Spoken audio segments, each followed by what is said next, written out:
Bonjour Nicolas Poincaré. Bonjour Mathieu, bonjour Peggy. Son nouveau roman sera publié mercredi prochain, mais Salman Rushdie ne donnera aucune interview. Et pour cause, Salman Rushdie a été grièvement blessé le 12 août dernier. Un jeune Américain d'origine libanaise lui a porté plusieurs coups de couteau au moment où il allait faire une conférence dans l'État de New York. Salman Rushdie a survécu, mais il a perdu un œil et l'usage d'une main. L'écrivain a longtemps été un des hommes les plus protégés du monde, vivant caché, se déplaçant sous de faux noms, entouré de gardes du corps et de policiers.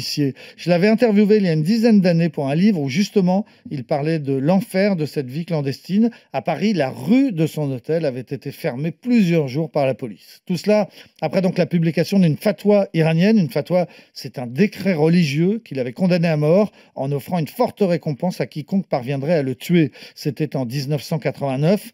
L'écrivain anglais d'origine indienne avait publié un roman, Les Versets sataniques, qui avait été jugé blasphématoire. C'est l'actuel président iranien, Ali Khamenei, qui avait édicté cette fatwa et qui l'a réactualisée depuis à de nombreuses reprises. Et cette fatwa a d'ailleurs fait de nombreux morts dans le monde. Les traducteurs japonais et italiens du livre ont été poignardés.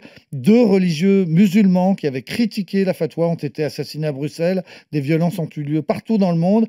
Et le pire a eu lieu en 1993. Le traducteur turc de Salman Rushdie, menacé, s'était réfugié dans un hôtel. Les manifestants ont mis le feu à l'hôtel et 37 personnes sont mortes.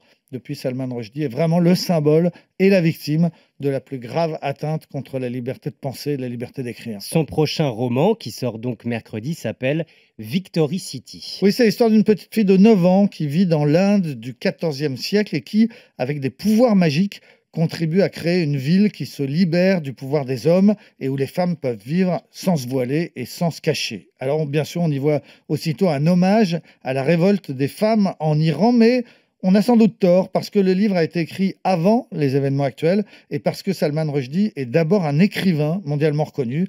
Son 15e roman est donc beaucoup plus poétique que politique.